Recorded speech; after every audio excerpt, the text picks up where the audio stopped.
tous, aujourd'hui je vous retrouve pour une vidéo sur ma nouvelle routine teint. Donc c'est ce que je porte en ce moment, donc bien sûr sans les sourcils, le rouge à lèvres, voilà. Mais pour le teint c'est ça, donc c'est une routine assez simple, assez rapide. Je mets environ franchement 7 minutes à la faire. Enfin c'est vraiment très rapide, donc là forcément ça va être plus long parce que je vais blablater un petit peu.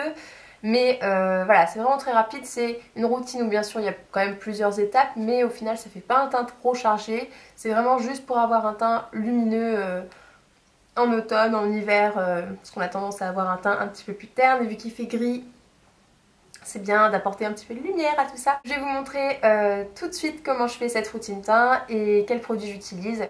C'est parti! Tout d'abord j'applique ma base, c'est la Stay Flawless de chez Benefit, donc celle qui tient 15 heures. J'aime beaucoup cette base.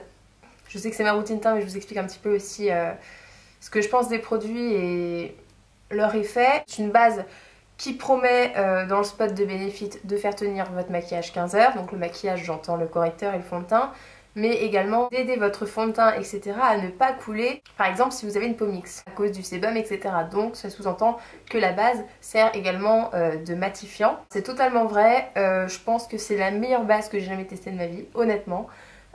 J'ai pas testé énormément de bases, j'ai en testé, ça va être la troisième, mais celle-ci est nettement meilleure. Pourquoi? Parce que déjà c'est vrai qu'elle a un pouvoir matifiant et surtout elle a une capacité à faire tenir le fond de teint et le correcteur qui est juste exceptionnelle. Hier je l'ai appliqué vers 10 h du matin et c'est juste dingue. J'avais mis énormément de correcteur parce que j'ai des grosses cernes vu que j'étais malade pendant 5 jours, je suis encore un petit peu malade d'ailleurs. Et mon fond de teint, quand je me suis démaquillée vers 22 h, était toujours impeccable, et surtout mon correcteur était toujours impeccable parce que j'insiste beaucoup sous les yeux, c'était juste hallucinant.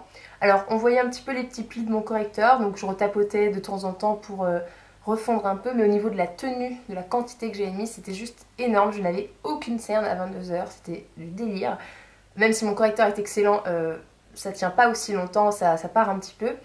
Et au niveau du pouvoir matifiant, sachant que je poudre, donc hier j'ai poudré avec une poudre libre que je vais vous montrer là. Ça commence à devenir légèrement gras au bout de 6 heures à peu près. Ça tient quand même extrêmement longtemps. Alors bien sûr il y a la poudre qui joue aussi, mais voilà, 6-7 heures sans problème. Et vraiment beaucoup plus gras au toucher au bout de 9 heures environ. Donc voilà, si vous gardez votre poudre dans le sac à main, vous pouvez faire la journée sans aucun problème. Donc c'est parti, je l'applique donc directement via le stick. En fait vous l'appliquez sur tout votre visage, alors par trait à peu près comme ça. Et en fait vous insistez sur les zones où vous voulez que le maquillage tienne. Donc moi j'insiste vraiment sur le nez et j'aime pas m'étager aux cernes, on le savait déjà, et au niveau des cernes. Alors il n'y a pas besoin de l'estomper en fait, vous allez l'étaler en étalant votre fond de teint. Hello Flawless de chez Benefit, qui est sans huile et SPF 25. Je le trouve juste génial ce fond de teint, vraiment terrible. Je le trouve pas spécialement gras, parce que beaucoup de filles m'ont demandé pour les peaux grasses comment ça faisait. Alors comme je vous ai dit, même principe, je poudre et en poudrant, enfin voilà, c'est cette alliance là qui a tenu sans problème 6-7 heures. Pas trouvé plus gras qu'un autre, hein, vraiment pas, il est bien. Je dirais pas non plus qu'il est matifiant, mais il rend pas la peau plus grasse. Et couvrance légère à moyenne, il faut en mettre 2 fois si vous voulez vraiment une couvrance bien moyenne quoi. J'ai pris la couleur champagne, hein.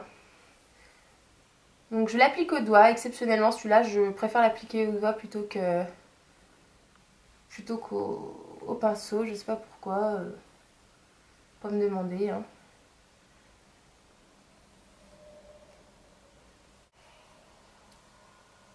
Alors ce que j'aime beaucoup dans cette gamme de fond de teint, c'est qu'ils ont des teintes tirant vers le jaune. Ce que j'ai beaucoup de mal à trouver en général. Donc ça c'est vraiment génial. Et donc la champagne c'est pour ça que je l'ai prise, parce que c'est une espèce de beige clair à moyen, mais qui tire vraiment sur le jaune, et ça c'est vraiment top quoi. Donc ce fond de teint, malgré son prix, quand on a 20% de réduction chez Sephora, ça vaut quand même le coup. Ou alors dans la box comme je vous avais dit dans le haul précédent, puisqu'on peut mettre ce fond de teint dans la box à 75 €, donc ça vaut quand même le coup je pense.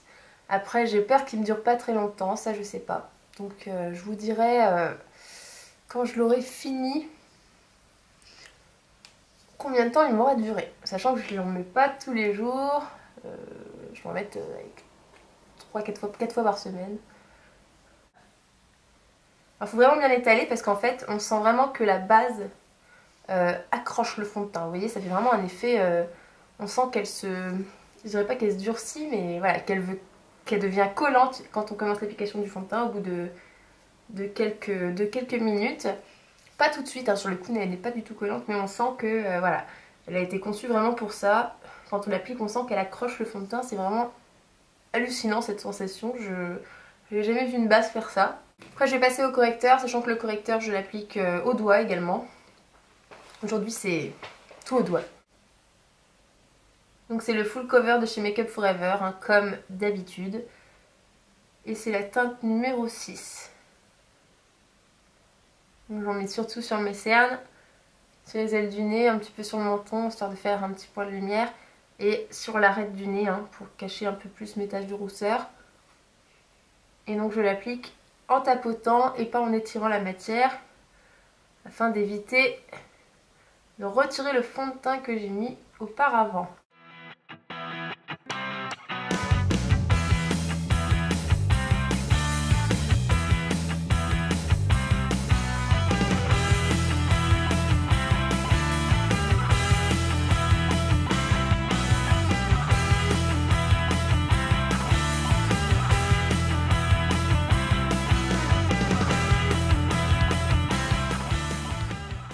Le reste de matière, j'essaye de le descendre un petit peu, enfin voilà, de l'étirer au maximum comme ça pour que ça fasse pas de gros triangles marqués, et aussi de le descendre un peu pour rejoindre les ailes du nez où j'avais mis un peu de correcteur.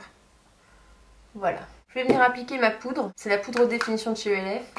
Je l'aime vraiment beaucoup, rapport qualité-prix vraiment génial. Voilà, c'est cette poudre qui fait que mon teint, en plus de la base aussi, tient pendant environ 6 heures sans briller. Et j'aime vraiment pas les poudres qui ont une couleur. Je n'aime que les poudres transparentes. Donc voilà. Donc je vais appliquer ça partout sur mon visage, mais je vais surtout insister en fait aux endroits où j'ai mis du correcteur. Et on va dire que ce qui reste sur le pinceau, je l'étirerai par là, mais vraiment sur la zone T et là où j'ai mis du correcteur.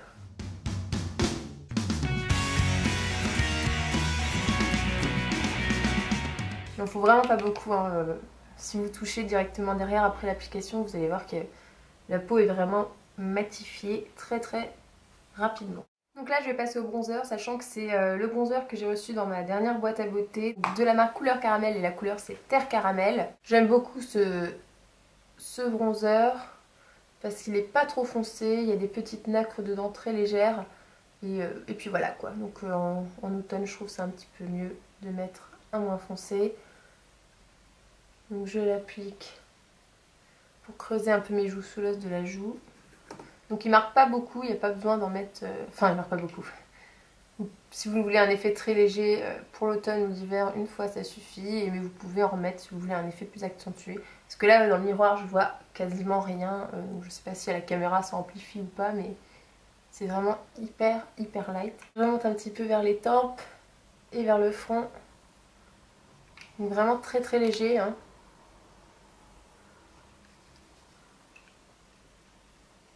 Enfin, sur l'angle de la mâchoire, vu que j'ai une mâchoire quand même assez rectangulaire, assez anguleuse, je sens un petit peu dans le cou, juste comme ça, vraiment très légèrement, histoire de unifier encore un peu plus.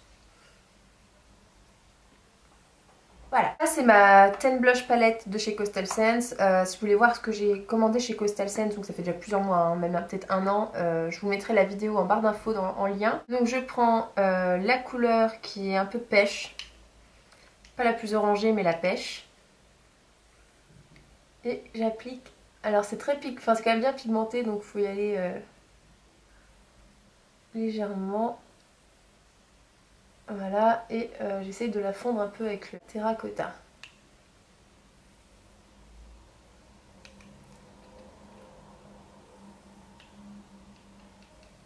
En l'étirant ce qui reste un peu vers les tempes aussi, pareil pour pas faire trop de démarcation. Finir un highlighter, c'est pas un highlighter précis que je vais prendre parce que là je suis en train d'en chercher un, j'en ai pas vraiment un super super stylé. Voilà, donc je sais que je suis en train d'en chercher un. J'ai des vues sur un de la marque The Balm. Mais en attendant, j'utilise quelque chose d'assez sympa dans ma palette front cover. The Baked Powder Collection que j'ai acheté au tout début de ma chaîne, je vous l'avais déjà montré. Donc c'est dans cette partie là, on peut mixer un peu tout et donc ce sont des couleurs très très irisées. Et je prends la couleur qui ressemble un peu à un beige pêche. Parce que je veux pas prendre un highlighter tout blanc nacré.